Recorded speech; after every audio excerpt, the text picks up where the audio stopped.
Hi, Mark here from the Tangibound Podcast Network and host of the flagship show, the Tangibound Podcast. Did you know that we over at Tangibound are always looking for amazing podcasts to promote?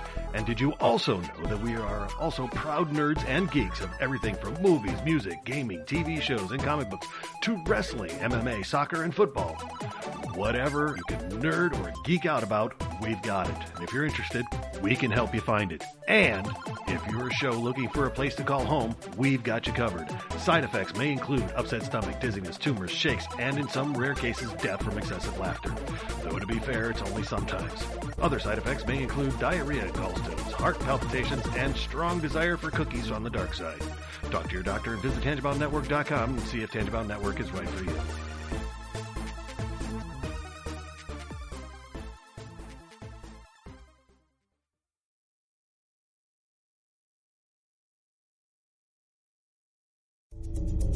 This is a Danger Entertainment podcast. DangerEntertainment.net. Danger Entertainment Podcast Network.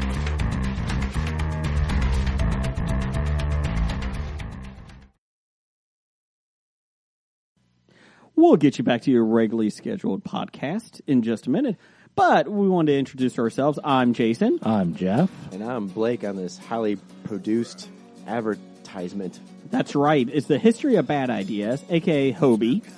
You can find us on Twitter at Bad Ideas Podcast and on Facebook at the History of Bad Ideas. But if you like a podcast roundtable with 3 to 5 guests, usually every week, depending on sick leave, talking about all things geek, including movies, TV. I ain't getting paid for this shit. Blake bitching about something and ranting, and comic books and anything else that we can think of. We have a top 5 list every week, along with a box office news, and somehow we have listeners. So they send us some feedback we answer every week. You can find us on iTunes, Stitcher, Facebook, Spotify, and any good podcast app, because if you can't find us on that podcast app, it's not a good podcast app. Damn straight. Roger says goodbye. Goodbye. We're not doctors, therapists, trained professionals of any kind, so if you feel you do need help, please reach out and get the help you need. We have a whole list of things on our files page over on Facebook at facebook.com/crazylifepodcast, and or just search on the internet for the suicide prevention hotline number, or go to NAMI.org or whatever resource you can find. But just please reach out for help if you need it. If you feel as though you're going to harm yourself or others, definitely reach out. And try not to be alone. Also, if you feel that way and you realize that you're writing a note or making plans of how you would do, like harm yourself or others, definitely reach out. That's a huge red flag. And lastly, please do not replace the idea of therapy with listening to this show. Again, if you need help, please reach out and get the help that you need, or contact us. We can try to help you find the help that you need.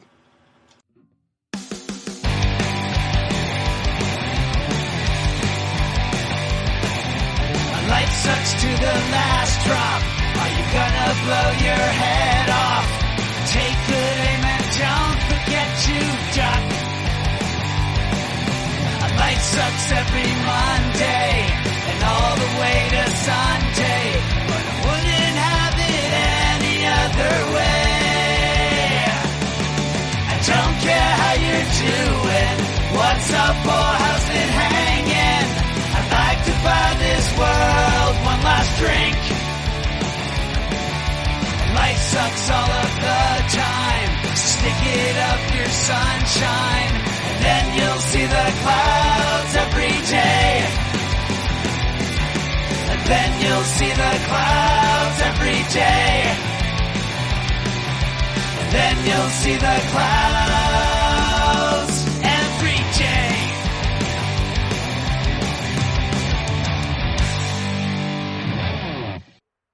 Welcome to the Crazy Life, everybody. My name's Jen, and I am your hostess for the evening. And with me, as always, is my co-host, Brian. Hey, Brian. Howdy. And unfortunately, Hanno can't be with us this week, but he will be with us next week. Won't you, Hanno? Mm-hmm. Wait till he finds out that our topic of the week is commitment. you know. No. You know, it's funny. I actually almost looked for something for us to talk about like that, just as kind of a joke, you know. But I thought, yeah, nah, he's got band practice tonight, so he can't jump in, and we're on a different night this week. It's been something. So, yeah, It's one of those things that we understand life happens. I mean, shoot. I'm not really, kind of the pot calling the kettle a bit there. right. Yep. So I can't say too much now, can I? Nope. But, well, I guess I will start us off this week. I've been doing really well, as we've talked about for the last few weeks now. Things have been going along swimmingly, which, as we all know, when you're dealing with mental health, that I can't even talk. This too shall pass. Yeah. You know, like everything. So there's the ups and then there's the downs. So unfortunately, I'm experiencing a bit of the downs the last couple days here. Now, full disclosure, part of it is my fault, shall we say, to a certain extent, because I do have a hobby that I've been indulging in. I am a fan of the whiskeys and not drink to get drunk fan of the whiskeys, more of drink for the pleasure of the taste of the whiskeys. I'm not nearly a connoisseur as of yet, but I am kind of on that road. I've been studying up on it, and I've been getting a variety of different things to try, and so going along that hobby, shall we say. Yeah. Now, for those who aren't familiar, alcohol and mental health medicines normally do not mix. In fact, I would say pretty much 99.9% of them say do not mix. So, yeah. What happens, as my doctor has explained to me, is when I drink, it removes the medicine from my bloodstream first. The alcohol attaches to the medicine, and that is what gets eliminated from my system first. So, as I drink, the medicine is not nearly as effective as it is when I'm not drinking.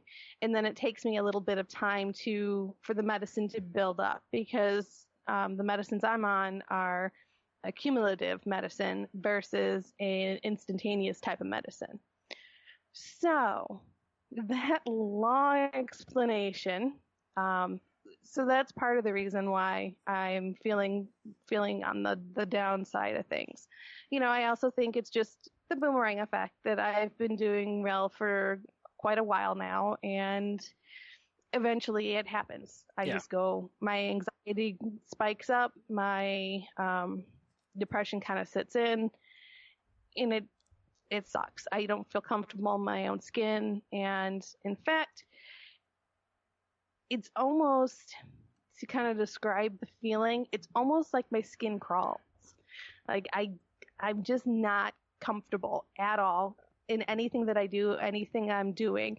I want to be around people, but then I can't be around people because I don't want to be around people when I'm around them. Yeah.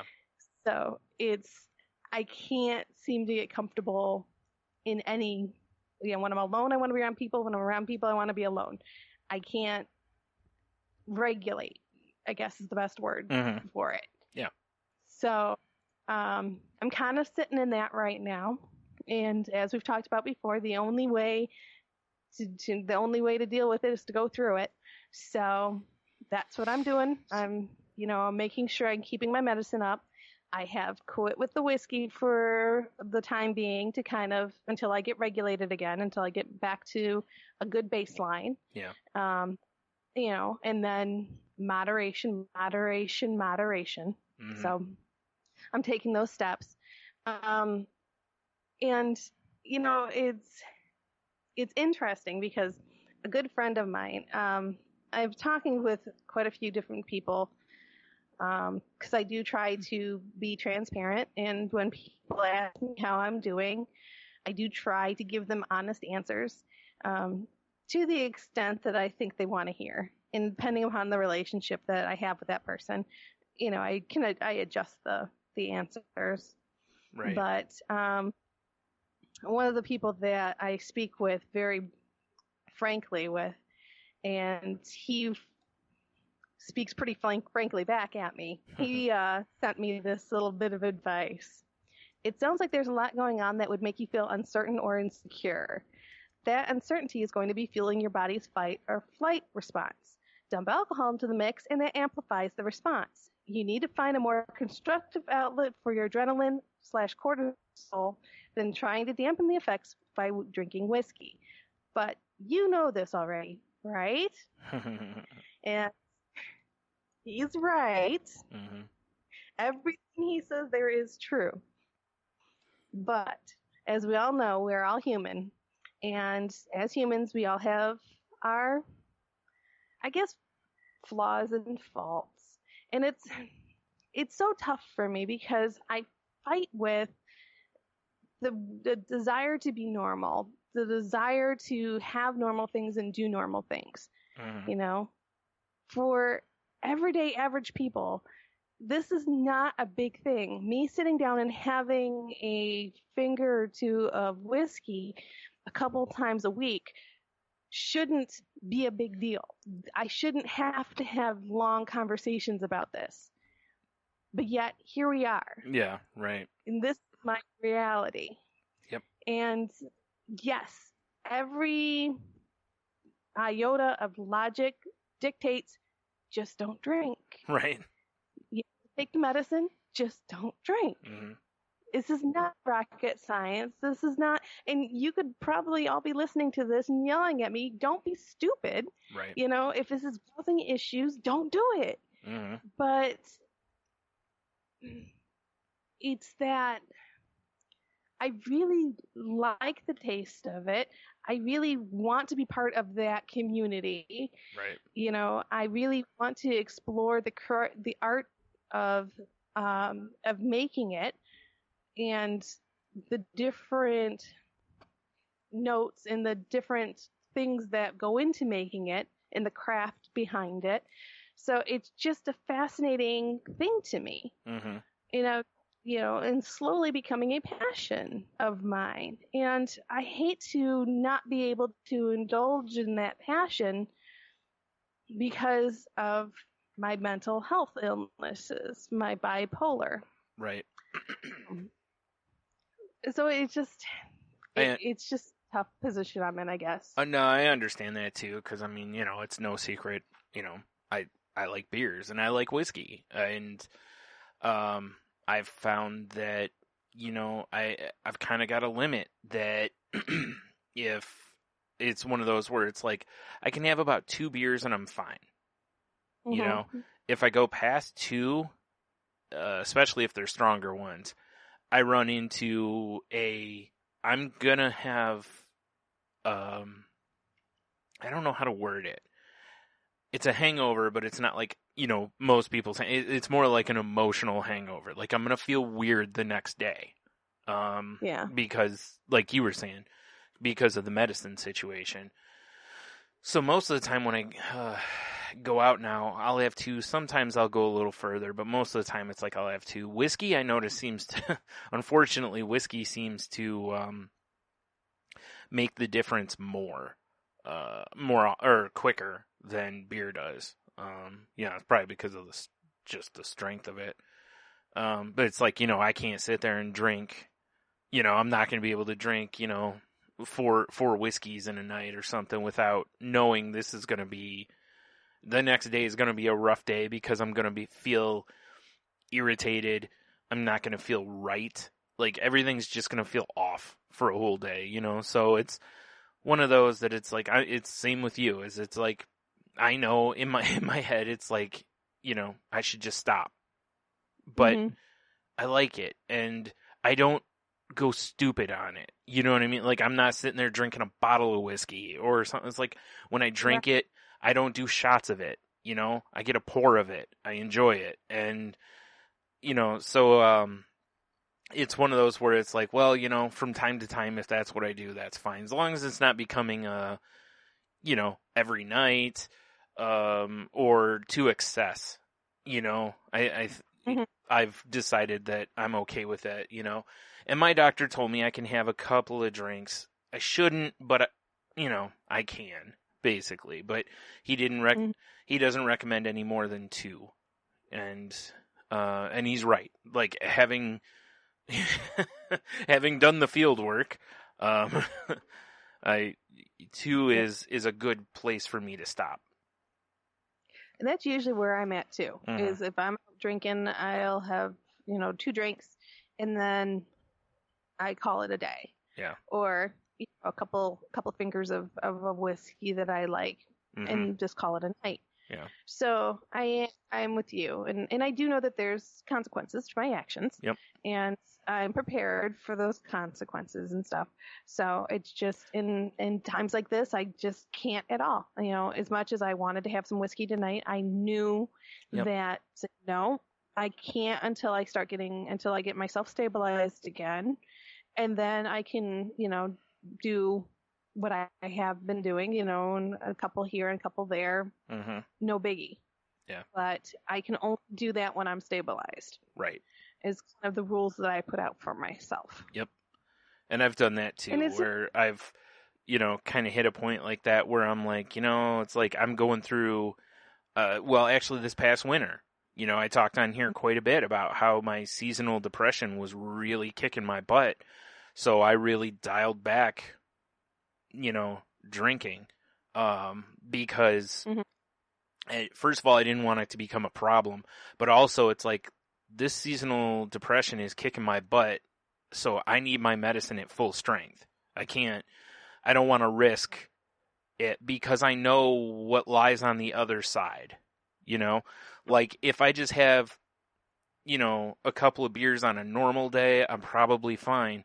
But if during that time, if I have a couple too many or something like that, I don't know how the floor opens up, and then there's no bottom, and that's dangerous. So that's where my mindset was. So I get what you're saying about how you're like, nope, I got to make sure I'm back on even footing. Then I can, dip my toe in occasionally or whatever, but I can't go, into the deep end, basically. Right. And the big thing with me is that as my doctor puts it, my depression isn't so bad that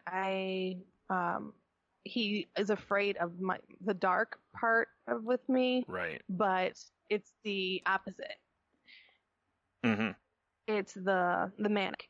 And he's afraid of me getting manic and not having the medicine in my system to prevent me from making decisions that are not in my best interest. Which can be those decisions can be every bit as dangerous as not having a floor. Yes.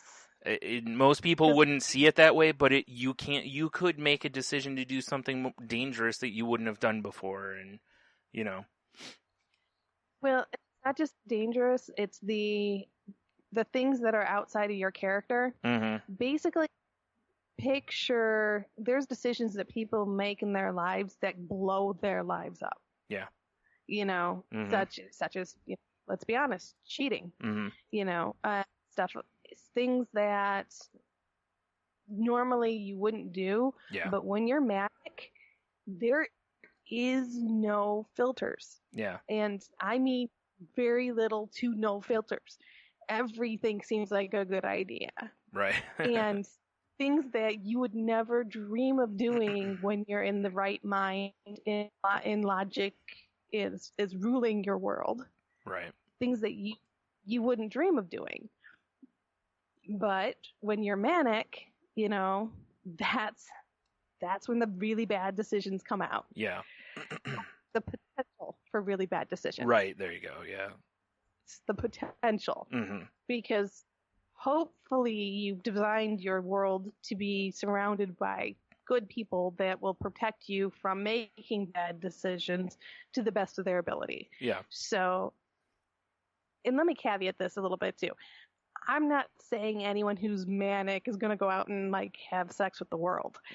I'm not. But some people, saying there that- are people who would. That's how their their mania would manifest. Is that they just, like you said, they just maybe won't say no, and they'll just be looser with, well, pardon the pun there, but or the choice of words, but that won't be as. Well, like you said, maybe they're not a one-night stand kind of person, but now they are. And those things can put you at risk, So, and that's all I'm saying is that they, you think of the high as being fun, but like some of those decisions, what if you decide that, you're going to try a new drug and the next day you get drug tested and you lose your job?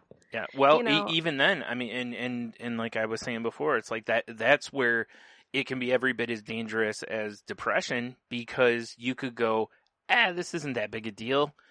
And, and you die from it because you overdose, or it's got, something funky in it or whatever, you don't know those things. And normally you might go, whoa, that's a bad idea, so you don't want to run those risks. It's not worth it. Like me, if my medicine, if it's not working right, or I don't have it in my system as much, essentially, like I said, my floor goes away. So if I start feeling depressed, I don't know that I can stop myself. And that's a bad place, because depending on what's going on, that could lead to some bad things, So, like you said, it's just something that neither of us needs, So we just have to be very careful. Taking sugar away from a diabetic, and taking comfort food away from someone who enjoys it. These things are very hard to do. Yeah. And even if it's in your best interest, some days you follow or you make choices that in the grand scheme of things may not be in your best interest, but as long as you can manage them. Do we have to go back to it, I guess? Everything in moderation, right? Yeah. That's really where it comes down to. Everything in moderation, understanding the consequences of your actions, and making sure that you provide the correct safety mats whenever possible, to making sure that you don't put yourself at risk, unreasonable risks. Right. Yeah, exactly. And that's, that is where you run into a bit of an issue with it. Is like with us, we've been there. We know, we've heard the warnings from the doctors. We've looked at it, and we still decided to proceed. So, we know that there could be, negative ramifications to our actions. So it's, like you said, it's just, not that we'll advocate doing any of these things, but, Right. But and I just be careful. Fully support someone who does play by the rules. Totally. And does, Yeah. Absolutely. Kudos to you for being able to do that. And you live in the life you want to live. Yeah. Go for it. Mm-hmm. I'm supportive. And I get that some people don't support my decisions. Yeah. And I can respect that too. Yeah. Because Mm-hmm. absolutely I can understand, and I've had people, basically said, "Oh, so you did it to yourself?" Like, kind of did. Yeah. I'll own it. Yep. I kind of did a little bit. Yeah. He said, not all because of the alcohol. By Mhm. no means is it all because of the alcohol. Yeah. Well, I've straight You up know. told my therapist, like, Mhm. like when I was seeing her, I would tell her that we were going to a brewery or whatever, and and she would just, kind of give me that, like, just be careful, kind of situation. Don't, like, make sure you, like, kind of judge yourself on that day. Like, if you wake up and you're already fighting depression, today's not the day to have a drink. Right. That kind of stuff. Know what's going on. And again, moderation, like you said, it's, that kind of stuff. 'Cause at that point, I think it was like, she knows she can't stop me. And, like, clearly I've already said, hey, I'm going to do this, you know? So she's just like, okay, well, if you're going to do it, just be as smart as possible, you know, like, kind of a thing. And I Mitigate am. the damage whenever possible. Mm-hmm. Yeah, my days of drinking to soothe the pain are hopefully behind me, you know, like, I don't do that anymore. So, Yeah. you know, I'm not as worried about it as I would have been years ago. I might have been more worried about it, but now, Mm-hmm. you know. No, and it really is just a pure pleasure for me right now. It's Yeah. just that's all it is. It's not drinking to forget. I'm not drinking to drown pain or, you know, for any. I'm drinking just because it gives me pleasure. Yeah. I just enjoy the taste. I enjoy the feeling, Yeah. and I enjoy the craft behind it. Mm-hmm. So that's what I think makes it difficult for me. Oh yeah, totally. Mm-hmm. Mm-hmm. So that's kind of where I'm at, the long and short of everything. How about you, Brian? How are you doing? Same as I've been the last few weeks, unfortunately. Yeah. Just headaches almost every day. It's been so horrible. But, you know, I keep trying to get up and do things and, you know, just kind of push through when I can, you know. There's just times that I can't. And much like everything else, I just listen to my body. Like, I know the difference, you know. Mm-hmm. Like, if it's a dull ache, I can probably still do certain things. But once it hits a certain level, I also know that I don't need to be doing anything where I need to be paying very close attention. Yeah. So no cutting anything in the kitchen. No, you know, because the one time I had a really bad headache and I went to cut up, I was just going to make a salad and I went to cut some stuff up, and about 3 times I almost cut myself. And normally I'm really careful. And it's like, you know what? I'm not being sharp right now. This is dangerous. So, you know, don't do that. No messing with financials, you know, like, Right. Very you know, true. those kind of things. So, you know, again, it's just, you know your limits and listen to your body and whatever. So, yeah, I've been just dealing with that mostly, but, you know, I'm hoping. It was funny. I looked at the weather for the next week, and I was like, "Oh, finally, most of the days don't have rain predicted." And then I was like, "Oh, but it's gonna be near 90 and humid." I was like, well, there goes any hope of a break, because the humidity messes me up more than anything, because it's all pressure change for me. You know, and you know it. You've known me for a long time. I've had these for way too long now. But anyway, you know, whatever. I called and talked to the doctor's office about my therapy situation. You know, because my therapist isn't seeing. Well, my former therapist, I should say now. She's not seeing patients anymore. So I asked them what the plan was, and, you know, they told me they've got a social worker there that I've already met, that she's doing counseling, and then I think they have a couple interns that are coming in, and then I think they have 1 or 2 other psychologists that are available. So I kind of have to decide what I want to do. It's like, I kind of don't want to go to the social worker because it's weird. This is going to sound so weird. But I don't want to go to her because I already have a relationship built with her. I don't know if that makes any sense or not, but it doesn't, with her, it feels like a, therapy to me is really, intimate. Mm-hmm. And with her, I feel like we have a business situation. Does that make sense? You already see her in a certain light. Yeah. So, yeah, you can't. I get you. Yeah. I get you. And she'd probably be fine. She's super nice. nothing bad to say about her. It's just me, and it's my vibe on this. And I really don't want to see interns because it's just, I don't know, it's just because, again, it's me, Well, intern gives off the air of inexperience. Yeah. Yeah. And that's the thing, though, is like sometimes that's exactly what you need, because how many stories have you heard over the years of somebody like they have a doctor that's like fresh out of med school that hits them with a diagnosis that none of the other doctors saw or something like that, and it's,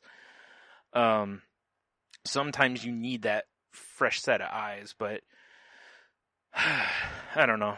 I have to think about it and make a decision on it. So, but yeah, so I got, I did that. And then, next week I'm going to see my doctor for, to see if I can go off, Wellbutrin.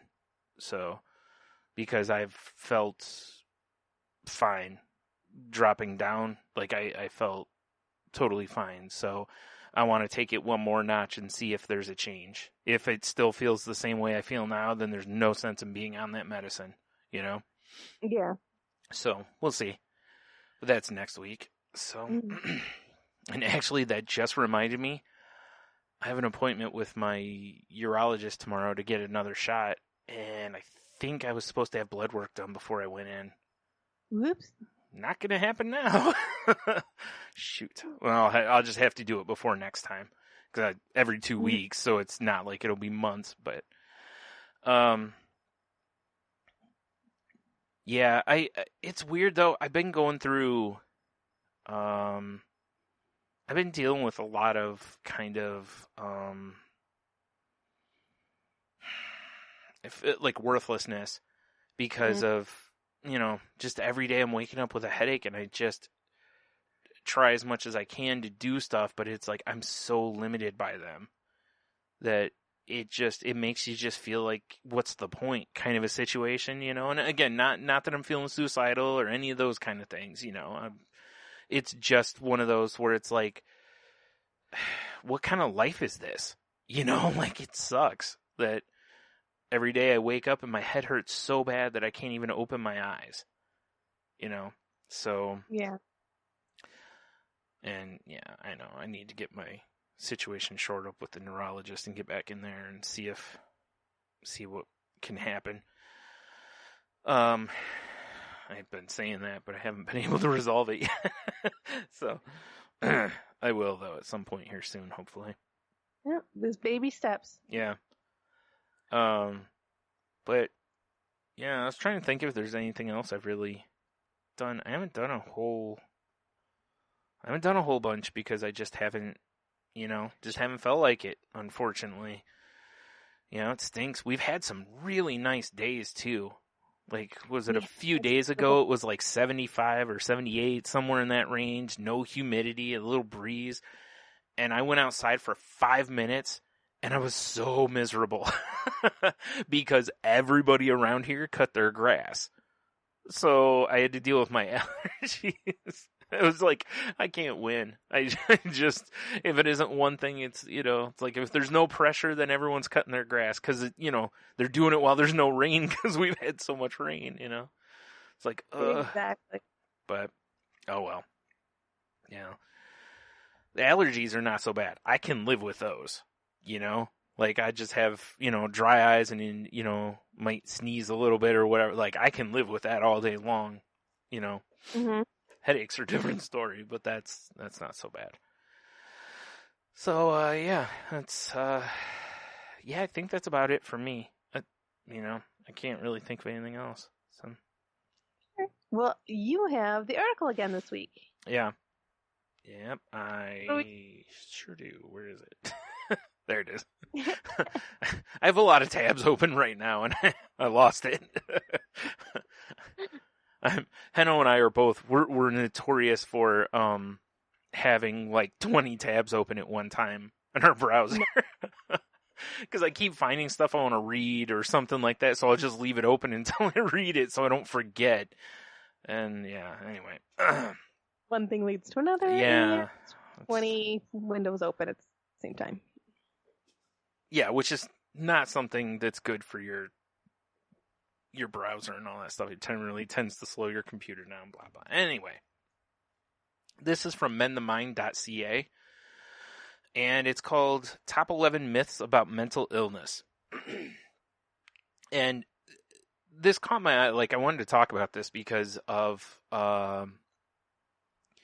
it's always bugged me, and it bugs me even more now, especially after you being diagnosed with bipolar and me seeing it through different eyes.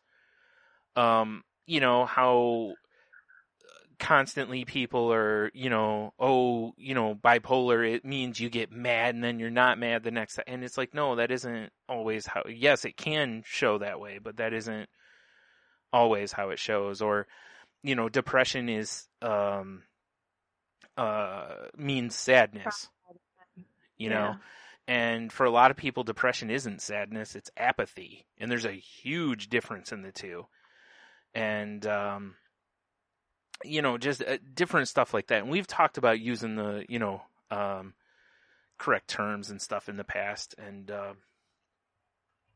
whatever. But I just wanted to go over this because I think these are the kind of things that help break stigmas that are out there for mental illness, because I can't stand how many times I've heard someone go, they must be bipolar, and you easily could have put the statement of someone doing they're on their period.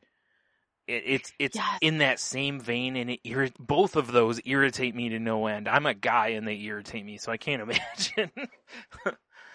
Yep. Oh, yeah. It's like, no, they're moody and can't say that word because it's on the show. But starts with a B. Yeah. You know what I'm saying? Mm-hmm.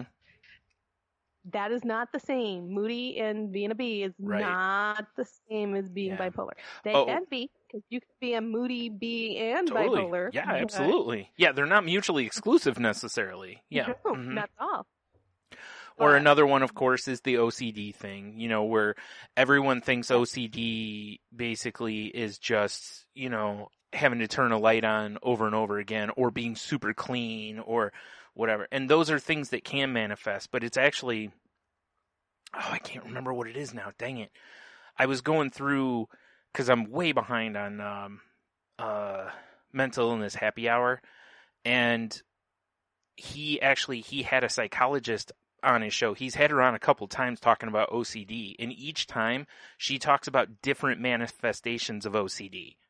And it's really awesome because, like, this newest one, man, I can't remember what the two were, but I was like, wow, I never even thought about those as, like, being caused by OCD or being part of that.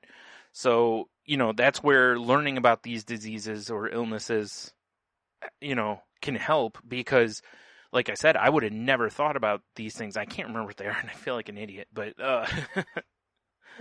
Anyway, if you're not listening to that podcast, it's a really good podcast also to listen to. He gets really deep with some people on that show. And it's hosted by a comedian, but sometimes the shows are heavy. Right. Sometimes they're not. Sometimes they're just kind of more, two comedians sitting there talking and being goofy. But anyway. So the first one on here is mental health problems do not affect children or youth. Any problems they have are just part of growing up. Which I think this is a lot of this is the ADHD kind of situation. No, they're just hyper, My favorite's the one where people our age are like, I was hyper as a kid. And it's like, well, you may have had ADHD as a kid. Like, right. I remember growing up, I couldn't spend the night at someone else's house because I had such severe anxiety that I would make myself physically sick. Yeah. My mom got tired of having to go pick me up at 9, 10 o'clock at night because as soon as the sun went down, all of a sudden I would get sick and I'd need to go home. Right. And so I was not allowed to spend the night at anyone else's house, like sleepovers. Right, because your mom didn't want to have to keep going and getting you. Yeah, right. Yeah. She's like, 9, 10 o'clock, she just already planned on coming to pick me up because I wasn't allowed to spend the night. Right. And You cannot tell me that that's normal behavior. Mm-hmm. You know. It is a little, but eventually it becomes not a normal. Because, like, for me, I used to stay at Tony's house a lot, and Tony at the time lived 2 houses down from me, so I always had that safety net of if I felt weird or like in your situations, like I could just go home. I could just walk home, you know, but there were a lot of times where I'd be at his house and then he'd fall asleep, and because I've always had issues getting to sleep. So, and plus I've never slept well in other people's houses or hotel rooms or any of that kind of stuff. It's very rare for me to get a really good night's sleep anywhere but home. Mm-hmm. And again, I think a lot of that has to do with, like you were saying, like with anxieties, you know? So there were a few times where I did go home, like late at night. I would run home because, you know, it's dark out. Even though it's 2 houses, you know, I don't want the boogeyman to get me on the way. And I'm not talking like I was 4 years old. I mean, I was probably 10 or 12. But you never know. The boogeyman doesn't age discriminate. Right? I didn't know it was out He gets there. it. Yeah. I mean, in fairness, I really didn't know what was out there. Who knows? There could have been anybody out there, you know? You never know. But That's the thing. It's like these things, if you take a look, it depends. It doesn't matter the age. I've been struggling with this stuff my entire life. yeah, me too. It's some manifestation of it or another. You know, my mom got me sleep hypnosis tapes because if I wasn't asleep, I had to be asleep by 10:30, 11 o'clock at night on a school night. Mm-hmm. If I was absolutely asleep, if I was still awake, I'd be in tears, just sobbing, Right. because I was going to be destroyed the next day because if I couldn't get my sleep in, then I would be falling asleep at school. I would this and that and the other. And I just would work myself up into such a panic attack. And, you know, and my mom didn't know what to do because at that point, this stuff wasn't as diagnosed at that point. Right. So she didn't know what to do. So she did the best thing that she could find. She, you know, researched and found me different coping techniques to help me cope with this stuff. Which is awesome because, like you said, that's not something most parents probably would have done at the time. Mm-hmm. You know? So it's good that happened because that is really, you know, may not be the solution, but it can help at least, you know? Right. At least I didn't get ridiculed or, you know, or basically told just be quiet and deal with it. Yeah, right. Some people in that day and age, because keep in mind, this was in the, you know, early 90s. Mm-hmm. So in late 80s, early 90s. And at that given point in time within the mental health community, things were coming about, but it wasn't as prevalent as it is now. With diagnosis and with knowledge. Well, and especially with kids. You know? Exactly. And with kids. Because I was thinking about that, like, when I first read this, because I was like, I can't think of... I didn't even know what depression was until I was probably in junior high. Like... Oh, sure. You know? Like, let alone ADHD or bipolar or... And, like, I don't even think I heard the term bipolar until well after that. And, you know, same with a lot of, like, I knew what alcoholism was. Because, you know, there were TV commercials and it was dealt with on various television shows. But there weren't there weren't people dealing with depression on TV shows. Or if they were, it wasn't, like, in-your-face depression like it is now. Like, there's characters now that have anxieties, that have, you know, different stuff. So I'm glad it's come as far as it has, you know, and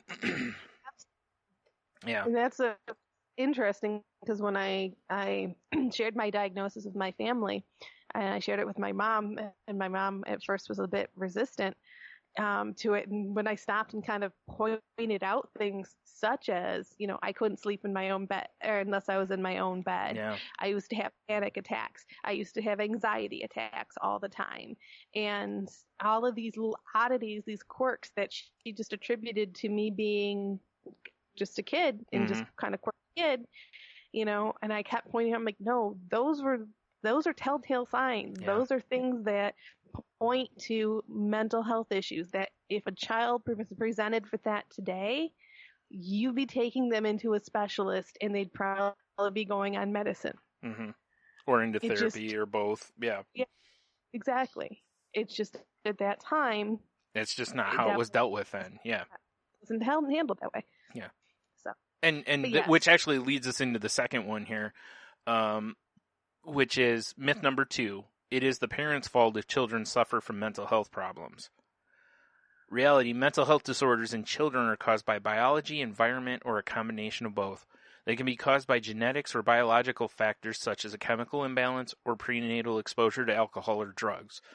They can also be the result of abusive or neglectful treatment or stressful events.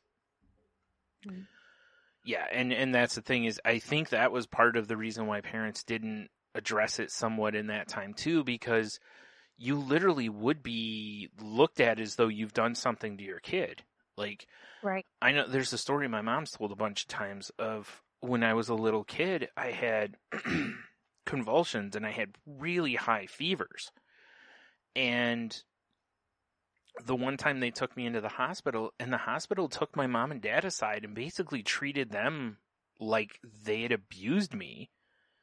And I know, on one hand, it's like, well, they're doing their job. They're trying to find out anything they can find out.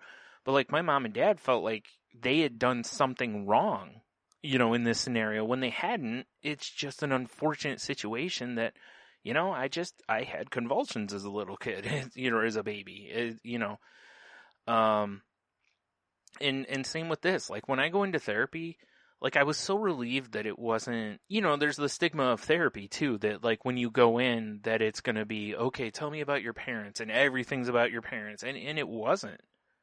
Like my therapist didn't bring up my parents very often, other than to kind of get my story, anything that I talked about as far as my parents went was because I brought it up, for the most part, or once in a while she'd ask a question, kind of like, were you brought up this way or that way, or, what, and again, that's just so she could gauge, round out the story there. But I know a lot of people are afraid of this kind of thing. Mm. Yeah, like even my own mom, like when I started therapy, I think she thought that's what was going to happen. Was I was going to go in there and the therapist was going to tell me how horrible my upbringing was. And it wasn't, but it was, like I've said all along, my parents aren't the reason for my depression and stuff. Maybe the anxiety, but not my depression. Yeah, I'm 100%. I'm right. And my right there parents, with so you. you know what I'm getting at. Like, and I don't think I'm wrong with that assessment. No, probably not. Yeah. And it's the same thing here. It's like my bipolar is a chemical imbalance in my brain. Mm-hmm. It's just unfortunately the way I'm made. Yeah. And it sucks, but that's just the way it is. Yeah, right.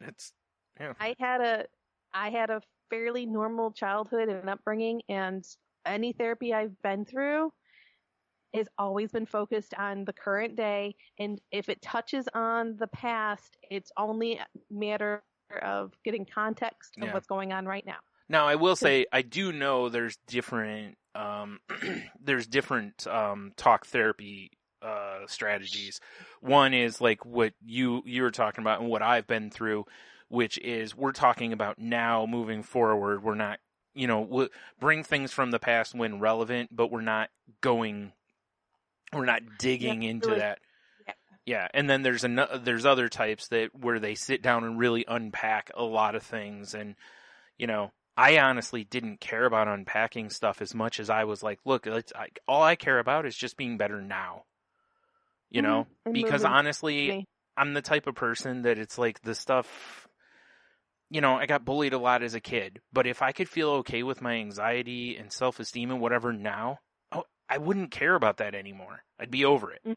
Because I'd be like, finally, I can just be myself, And I know that's part of the cause of it, but it's like, I'm not worried about unpacking that because I really don't feel like I need to. I just am more concerned with like just getting better now, Mm-hmm. I'm very much more just solution based than trying to find blame, like. I've already been miserable long enough. I don't want to be miserable longer. Like, let's just find a not a fix, but a coping scenario and let me move forward. Mm-hmm. So, number 3 on here is people with mental illness are psycho, mad and dangerous, and should be locked away. Reality: most people who have a mental illness struggle with depression and anxiety. They have normal lives, but their feelings and behaviors negatively affect their day-to-day activities. Conduct disorders or acting out behaviors are consistently the primary reason for referral to a children's mental health agency.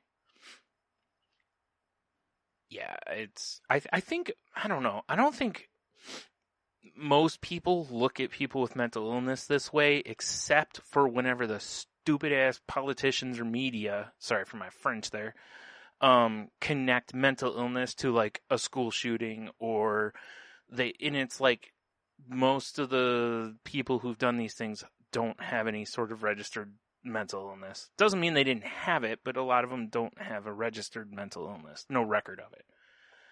Mm-hmm. And then it makes it hard for the rest of us.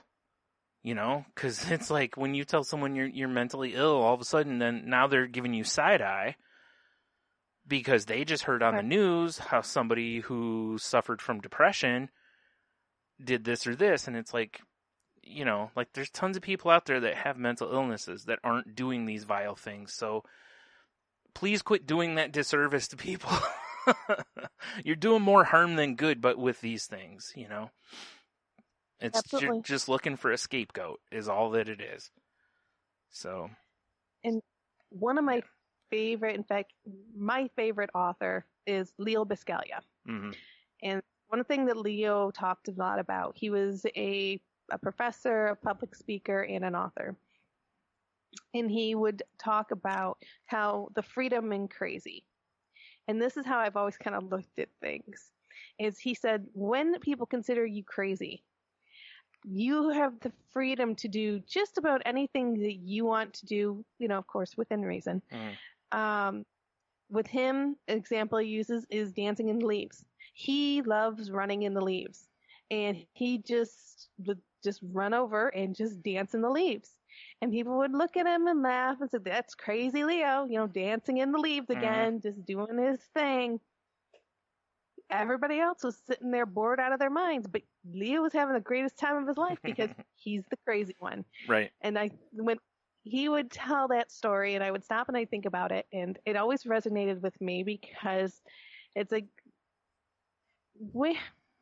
that's the whole point of everything, is do you, as long as it's not negatively impacting someone else, do you. Yeah. And if you're called crazy or if you're considered, abnormal, so be it. Yeah. It's okay. Yeah, because it's funny, because you're right. People look at him and go, "Oh, there he goes, just crazy Leo dancing in the whatevers," and then they'll have a conversation with somebody else, going, "Man, I wish I could be that free," kind of a thing, or "I wish I could this or that." Yeah, it's like, well, you know what? You can. You can. Just quit worrying what other people think about you. But yeah, anyway, so it's just because somebody's got a mental illness, though, doesn't mean that they're a danger to anyone else. Kind of a thing or whatever, or that they're violent or whatever. Yeah, those things certainly can cross, but that can happen with somebody who's not mentally ill.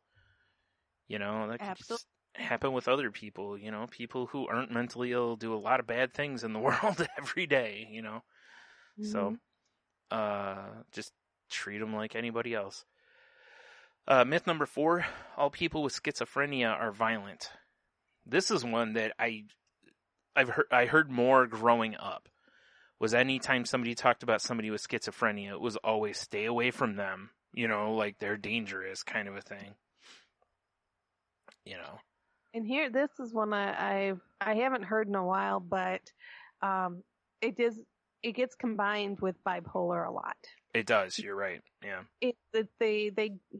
And they're often found together. Or borderline personality disorder. Yeah. Yes.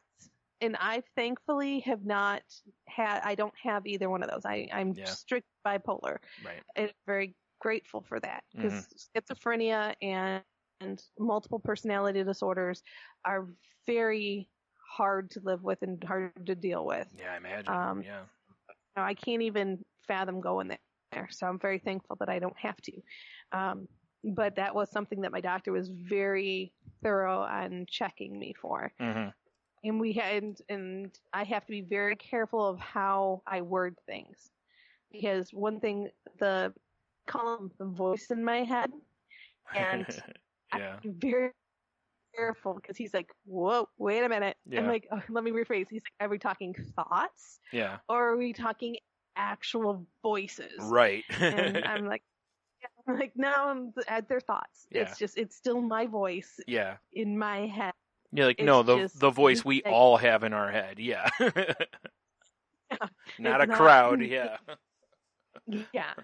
And he's like, okay, he's just making sure. I'm like, oh yeah, Yeah. I appreciate what you're saying, and I Mhm. completely respect the fact that you want to make sure that we're talking the same thing. Yeah. So. It's on here. It says, reality. Very little violence in society is caused by people who are mentally ill. Violence and mental illness. Unfortunately, Hollywood often portrays mentally ill people as dangerous. Not just Hollywood. Like I said before, media and politicians also. People with a major mental illness are more likely to be victims of violence than perpetrators. Which makes sense, because people tend to see people that are mentally ill, schizophrenics or whatever your situation is, as weak. And, Yes. you know. It's also, and I'll be honest, not that I'm excusing any sort of negative behaviors, but dealing with someone with mental illness can be very, very frustrating and very difficult. Yeah. So it can lend towards people losing their cool and doing things, lashing out and doing things that they shouldn't do. Yeah. So. Yeah, that's true too. Mm-hmm. Myth number 5. Excuse me. Depression is a character flaw and people should just snap out of it. Someone's Yeah. Reality. Research shows that depression has nothing to do with being lazy or weak. It results from changes in brain chemistry or brain function. Therapy and or medication can help people to recover. It doesn't say can. It just says help people to recover. I mean, they do, but it doesn't work for everybody, you know? So I kind of don't like that. But yeah, that snap out of it, man up, get over it, fake it till you make it.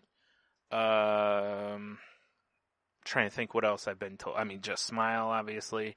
That one angers me for different reasons, depending on who it's said to.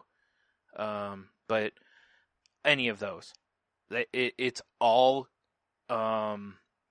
dismissive, and you're treating a person as less than, because you're basically trying to tell them that from your position of strength, air quote, that they should just get over it. And that's not how it works. Again, everybody just about with depression, if they could just get over it, we all would. It is not something that's fun to live with. So, yeah. A caveat to this, and somebody kind of called me out a little bit online today, and we were talking a minute about it, is I firmly believe that positivity is a choice. Yeah, it is. You know, I believe that is the case. Mm-hmm. Now, so when someone's suffering with depression, it can be very difficult to make that choice to see things in a positive nature. Definitely. I get it. But I still say strive for it. Yeah. Now, that being said, happiness, as we've talked about on the show, is not a choice. Right. Happiness is a feeling. You cannot choose to feel a certain way about something. You either feel it or you don't. Yeah. So, because somebody asks me, they're like, well, you know, someone comes up and tells you to be happy, and, you know, smack a sucker. And I'm like, yeah, you know, I get it. Because you can't walk up to someone and say, oh, just be happy. It doesn't work that way. Yeah. It'd be awesome if it did. Right. I would love for that to be the reason, like that somehow I just haven't realized that all I have to do is just be happy. You know? An answer. That'd be great. But you can't walk up to someone and say, no, you need to be positive. Yeah. and help them see the positive part of what's happening. That's a whole different conversation. Well, this kind of thing, the reason it bugs me is because it's something you can't see it. Just because you can't see it doesn't mean someone's not experiencing it. Even if it is completely, and these all are pretty much, well, like depression and different stuff, are fabrications of our own mind, so they are all in our head, you know, Yeah. by definition. But it'd be no different than if you walked up to somebody who's on crutches and you just knock their crutches out and go, just walk. Yeah. You know, I know it sounds stupid to compare that, but that's exactly what you're doing. Or a person is doing. So it's like, you know, let's not do that. That's, you know, unless you're going to start going to cancer wards going, get better, you know, like it doesn't work that way. And a lot of the people who are dealing with these things are working really hard on themselves to snap out of it, to get over it.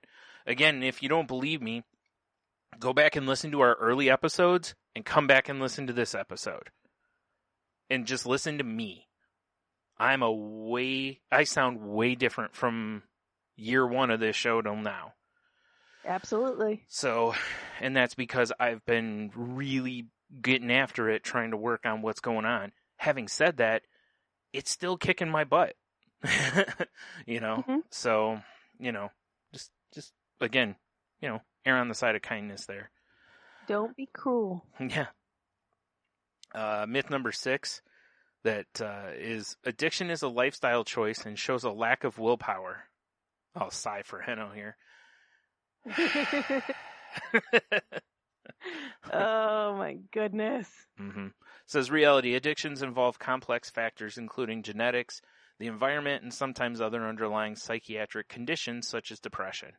When people who become addicted have these underlying vulnerabilities, it's harder for them to simply kick the habit. Yep. That makes sense. And it's, you know, I've seen this with other people. Luckily, I don't think I have this kind of trait built into me. You know, when I felt alcohol was becoming a problem in my life, I went cold turkey for, a year and a half. So, and it was just a matter of whatever. And I don't feel like at any point since then I've been in any sort of a dangerous position, you know, with alcohol or whatever. So, you know, I don't, but I've seen people who they just can't help themselves. You can just see it. They just can't. And it's not just like drugs and alcohol, you know, gambling, food, you know, daredevil type stunts, you know, like just some people just cannot stop. They just don't seem to have a no switch, you know, or a this is a bad idea switch. Right. So, you know, again, just because you can't see something or you can do something does not mean someone else can. Like me. Like I said, I saw alcohol as a problem at one point. I felt like I was medicating with it. I went cold turkey. I would not judge somebody badly if they can't do that. You know, I've known people, I've been around so many people who've smoked and tried to quit and go back to it, or quit for a long time and end up going back to it, or just keep trying other, you know, the patch and the gum and all that other kind of stuff and just can't stop. So, you know, let's just be careful with, again, all of this is really just be careful with what you're saying. Try to err on the side of kindness, you know. Electroconvulsive therapy, ECT, also known as shock therapy, is painful and barbaric. Reality, ECT is one of the most effective treatments for people whose depression is so severe that antidepressant medications just don't do the job and who are debilitated by the depression. This was just shown on an episode of Royal Pains. Now, it's an old TV show that was aired on USA Network. I want to say the early 2000s. I don't know if it's that old, but it's... Or maybe the mid-2000s. It was on for a little while, too. I think there's, like 5 seasons or 6 seasons of it? Yeah, so it was on for a while. It was around for quite a while. Mhm. Well, they did an episode on ECT, and they actually showed someone having it done Mm.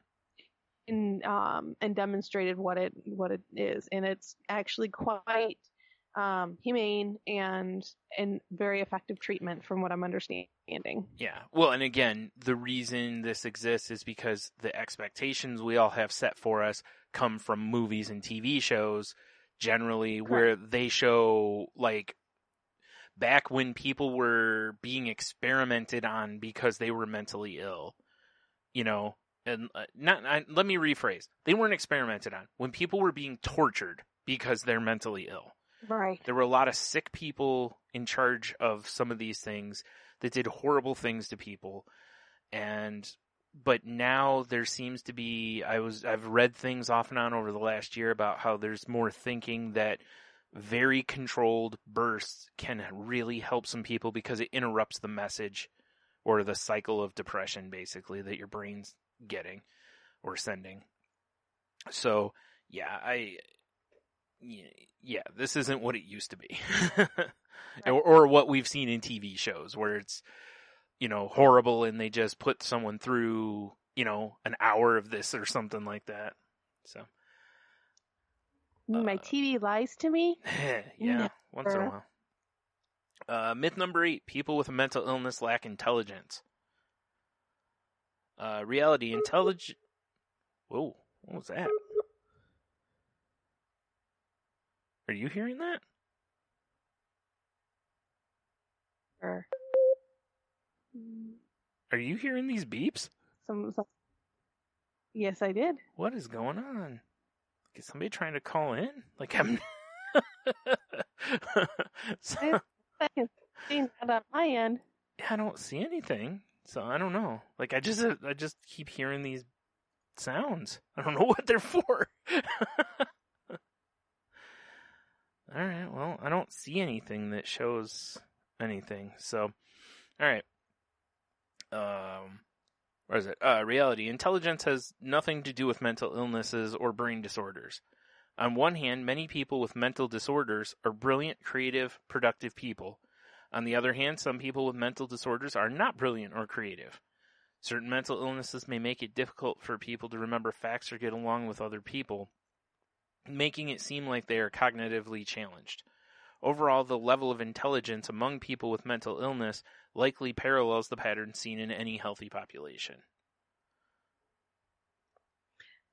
One of my nicknames, which was actually a self-chosen nickname, is Ditz. Mm-hmm. And the reason behind it is sometimes my mouth gets ahead of my brain or my brain gets ahead of my mouth and things get all kind of goofy. Or I'm just not the most observant of people. It's just my personality, I guess. I don't know. Yeah. But I don't get things sometimes. So I can come across as being ditzy. I'm also very positive and I'm a very upbeat person, which can also people feel that makes me seem less intelligent. Right. Which I'm okay with that too. Because those that know me know that I'm a very intelligent person and can be very well spoken if given the time and the chance to show it. So, nothing to do with my bipolar, though. No. Well, very, because sometimes the bipolar kind of all the thoughts in my head kind of get in the way of my what I want to say. Yeah. But what's funny with me is it's like my depression's never really, I don't feel altered my intelligence or anything. The only thing that's really altered my brain as far as this stuff goes is when I've been on medicines for it. Like you remember when I was on Effexor, I felt like a zombie and half the time I couldn't put sentences together and couldn't remember a lot of stuff. It was terrible. And then eventually realizing that wasn't the right medicine for me. Now, granted, I still have a lot of issues remembering stuff, and that may have something to do with the medicine still or whatever, who knows? It might be other things, but it doesn't, like I said, I've never felt that. I've never been treated that way either. Like, I've never had anyone really seem to treat me as though I don't know what that I'm not smart. So, or that I'm not as smart as them because they don't have a mental illness, Yeah. I guess I have, but it's only because people are talking down to you about, getting over it. Yeah. Telling you what you should do. Yeah. Yeah. But all that does to me is show how naive they are. I don't want to say dumb, how naive they are. So, Yeah. Yeah. Myth number 9, people with a mental illness shouldn't work because they'll just drag down the rest of the staff. Wow, the Eeyore complex, I guess. Yeah. Reality, people with mental illness can and do function well in the workplace. They are unlikely to miss any more work days because of their condition than people with a chronic physical condition, such as diabetes or heart disease. The real problem is the prejudice against hiring people with mental illness. How will disclosing my mental illness affect work and school? The resulting unemployment leaves them isolated, a situation that can lead to their stress and make it more difficult to recover from the stress. And that is really accurate. I can definitely speak on that. And I'm one of those people that I do put it on my applications when I fill them out. Mm-hmm. I am protected under the Americans with Disabilities Act, and I choose to use that right. And most of the people I work with do not know about my bipolar, Mm-hmm. but know about the podcast. So, yeah, if they wanted to find out, they could easily it's right find there. out. Yeah. I don't hide it. Mm-hmm. But am I going around saying, guess what? Hi, I'm Jen. I'm bipolar. Hi, I'm Jen. I'm Yeah. bipolar. No, I just don't do that either. Yeah. 'Cause, that's pretty dumb. Mm-hmm. You don't. Yeah. No, Yeah. it's just not. I That's not don't what do that either, but if someone mentions being depressed or whatever, I will immediately, oh, I am too, Yeah. But that, that's almost, it's very similar, I think, to, like, you walk into a room and someone's like, oh, I'm from this fraternity, and you're like, really, me too, I think it's more like that, Yeah. So, yeah. I haven't been in a position to where I've had any discrimination against me because of depression as far as the workplace goes, because my depression didn't really, it was, like, I could deal with it during the times I worked. It just got to where it got really bad after I quit working. So. Well, before I was diagnosed, it absolutely was a huge issue and stood in my way. Totally. And I got discriminated against because people didn't understand. Yeah. I didn't, because I would cry at, inopportune times and stuff. And so it made me seem unstable and super emotional. And people didn't want to deal with that. So they didn't understand. I didn't understand. And I know it hurt my career. Yeah, I agree with you on that. Because of the things, like, having, like, firsthand knowledge of the stuff you're talking about. Yeah. Excuse me. Where was I at? Number 10. Mental illness is a single rare disorder.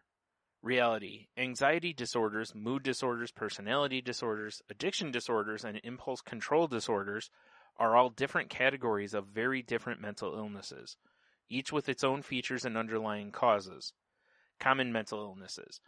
Each mental illness is a variation on the theme of brain chemistry gone awry, affecting things like mood and perception, and each has its own specific causes, features, and approaches to treatment. There can be a lot of overlap in some of them too, but yeah, this is another one. I don't think I've ever had anybody, I haven't really had people compare, like having one mental illness to another unless it's the same one. Yeah. In a negative way. Like we've compared stuff, but it's not as much comparing as much as it is you're telling how this affects you and I go, oh, I have a similar thing. Mm-hmm. Like I'm not, it's not like the other one's worse. Yeah. It's not a competition. Right. It's more of an attempt to understand Mm-hmm. the other person. So, but Yeah. There's no winning or competing when it comes to mental health, folks. Yeah. Yeah. It's just even if you don't have anything diagnosed as an issue, in today's world, it's difficult to stay positive and is difficult to have a positive mental health outlook on things. Mm-hmm. So we are all in this together. Yeah. I agree. And let's see. The last one is people with a mental illness never get better. Reality treatment works. Treatments for mental illnesses are more numerous and more sophisticated than ever, and researchers continue to discover new treatments. Because of these advances, many people can and do recover from mental illness. So, or at least get to a point that you can, get back to life. Yeah. Now, it may be very different than it used to be and stuff, which we talked about last week, of not comparing who you are with who you were and whatever. But yeah, it really bugs me when I hear people just dump all over, medicine or therapy or any of that stuff. And it's like, well, what did you try? Oh, I didn't do any of that stuff. It's like, well, then you can't. Now, it may not work. I do know people who've had both and didn't, and ended up opting for doing things on their own via other means, to control it. And in some situations, you can do that, Obviously, and like we've talked on here before, stuff like bipolar and whatever is a different story because it doesn't get better on its own. Depression can, you can kind of work on and probably stay ahead of. Bipolar is a different story. It's an altered situation. At this point, Mike, point in time, there is no cure. Right. So it's something that I get to take medicine for the rest of my life, or go off the medicine and try to, fight it on my own. Mm-hmm. Either way, some people do it without medicine. Right.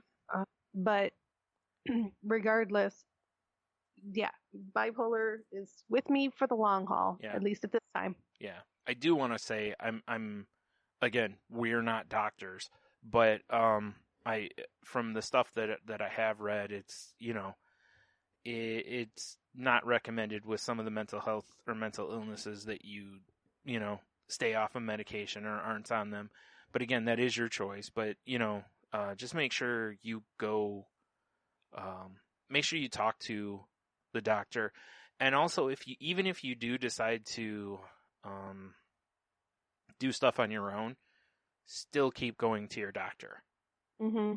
Because, let them be kind of a like, hey, this seems a lot worse than it was. Let them be that, outside set of eyes. But again, I know on various ones, it's very much not recommended to do those things.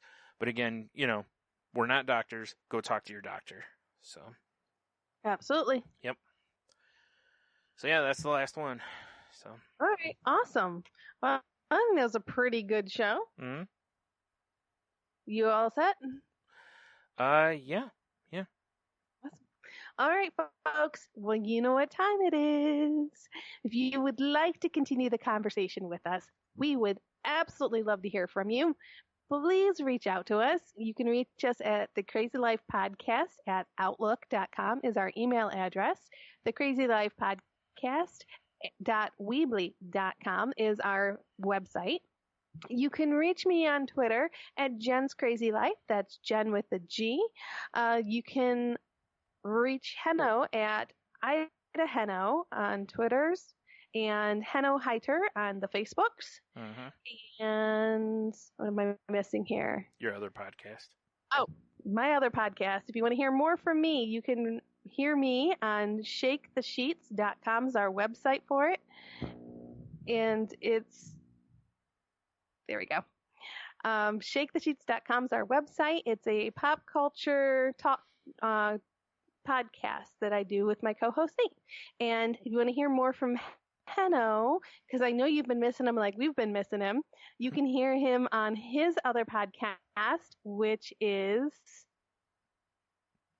I forgot the name. Moving the Needle is the new one. Yeah.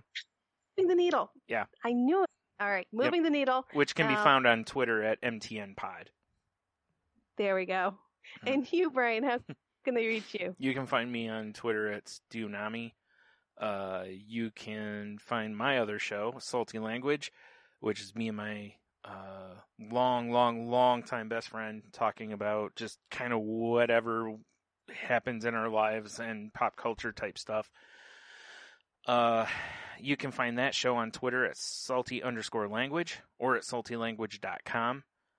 That show is very much not safe for work, so make sure, you don't play it out loud. Make sure it's in your earbuds. Both recommended. Mm-hmm. You can also find this show on Twitter at The Crazy Life Pod, where I post when new episodes go up. Our Facebook group is facebook.com/group/crazylifepodcast. And we are part of the Danger Entertainment Network, which can be found at dangerentertainment.net, and also part of Tangent Bound Network, which can be found at tangentboundnetwork.com. Also, if you have Spotify, we're available on Spotify also. There's a link in the show notes, or if you just search The Crazy Life, we should come up. So yeah, and as I was just saying a few minutes ago, if you feel as though you need some help, please reach out. There's tons of people out there willing to help. You just gotta reach out to them. But also, if you know, or reach out to your friends, especially if they've gone through a recent hardship or,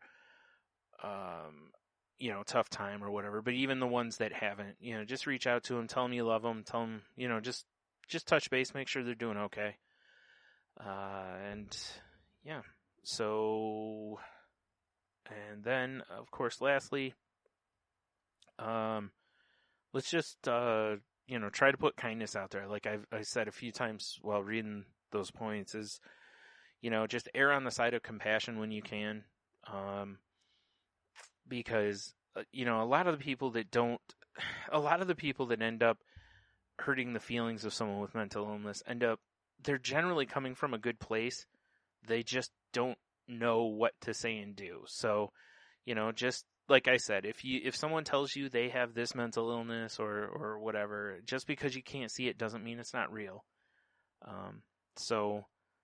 Just treat it as though just try to err on the side of compassion, and also try to be nicer to people.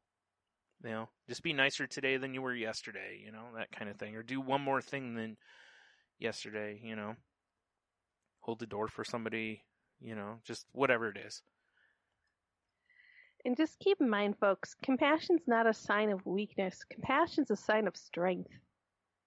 It shows how strong you are if you can be compassionate and understanding. So just keep that in the back of your mind. So go out there and have a great week and do something to enjoy yourself.